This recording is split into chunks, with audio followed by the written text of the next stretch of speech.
Maintenant, nous allons passer à la réponse des questions. Pour la légende de ce schéma, premièrement, il s'agit de racine postérieure. 2, c'est la racine antérieure. 3, c'est la substance grise. 4, substance blanche. 5, c'est nerf rachidien ou nerf spinal. 6, c'est ganglion spinal ou ganglion rachidien. Maintenant, nous allons passer aux deuxièmes questions. Pour les propositions A et B sont vraies, alors que les propositions C et D sont fausses. Deuxième question, petit a, définissez ce qui suit. La vaccination, injection d'un antigène, bactérie ou toxine.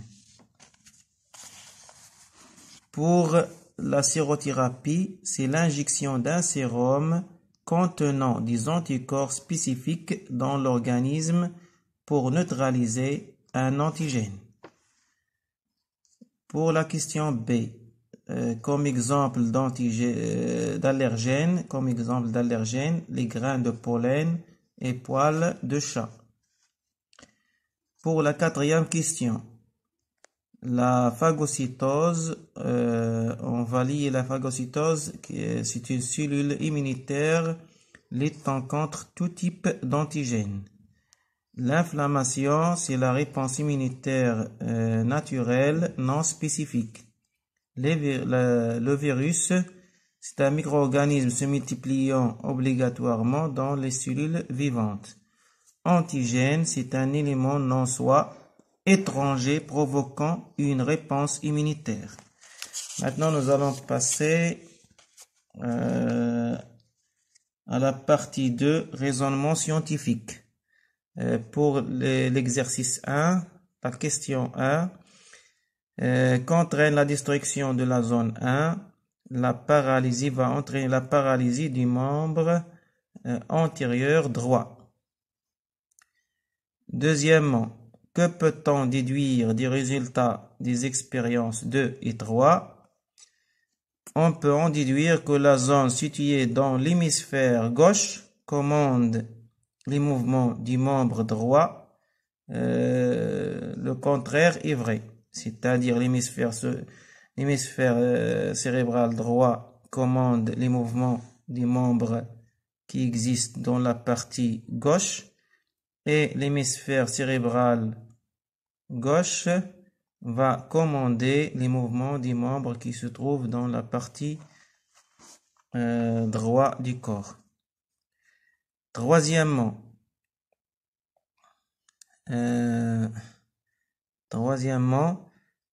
que constitue l'ensemble des zones excitées du cortex cérébral?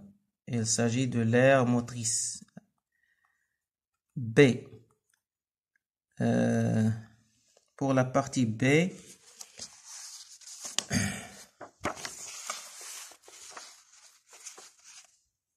après chaque excitation, la longueur de la fibre musculaire diminue de 12 à 6 cm et augmente de 6 cm à 12 cm. Comme vous voyez ici, la longueur de fibre musculaire va diminuer de 12 vers 6 et va reprendre sa longueur initiale et va revenir à 12 cm.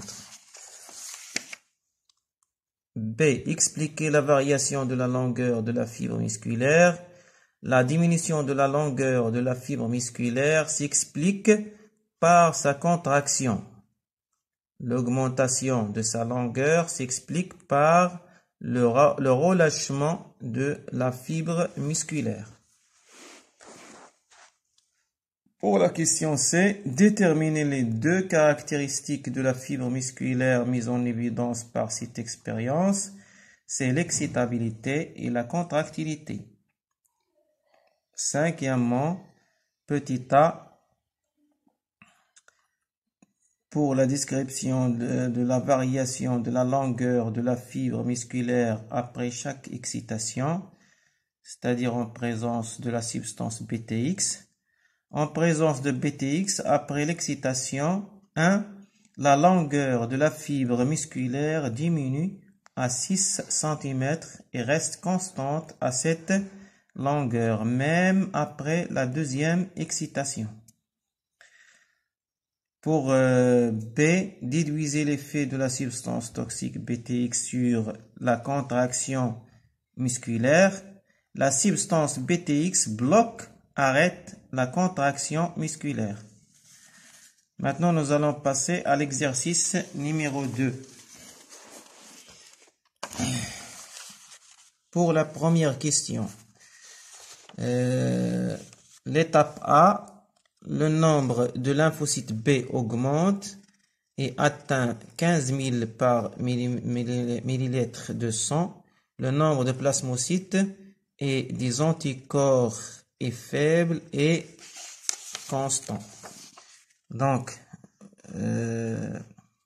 l'étape A, le nombre de lymphocytes B augmente et va atteindre 15 000 par millilitre de sang, alors que les anticorps et les plasmocytes, leur nombre est faible et constant. L'étape B, le nombre de lymphocytes B diminue, le nombre de plasmocytes et des anticorps augmente en parallèle pour atteindre un maximum et se stabilise. Donc, comme vous voyez, le nombre de lymphocytes B va diminuer alors que les anticorps et les plasmocytes vont augmenter pour atteindre un maximum et se stabilise. Maintenant, nous allons passer à la deuxième question. Expliquer la variation observée dans chacun des étapes A et B. L'étape A, les lymphocytes B augmentent car ils se multiplient. Les plasmocytes et les anticorps, ils ne sont pas encore produits par l'organisme. L'étape B, les lymphocytes B diminuent car ils sont transformés en plasmocytes qui augmentent. Les anticorps augmentent car ils sont sécrétés par les plasmocytes qui ont augmenté.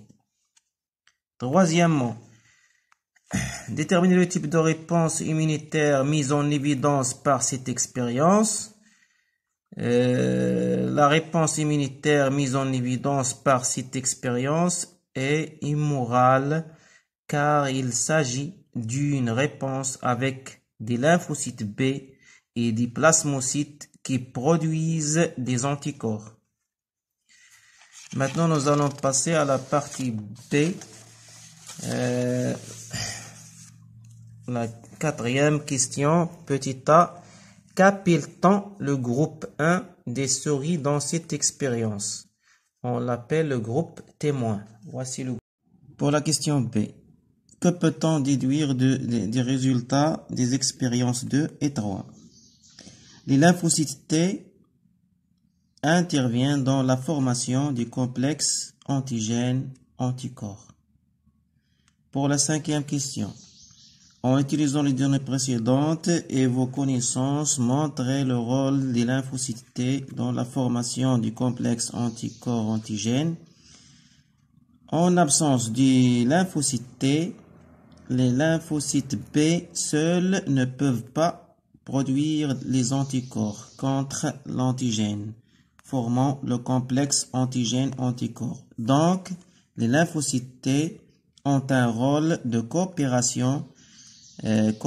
avec les lymphocytes B pour produire des anticorps. Wassalam.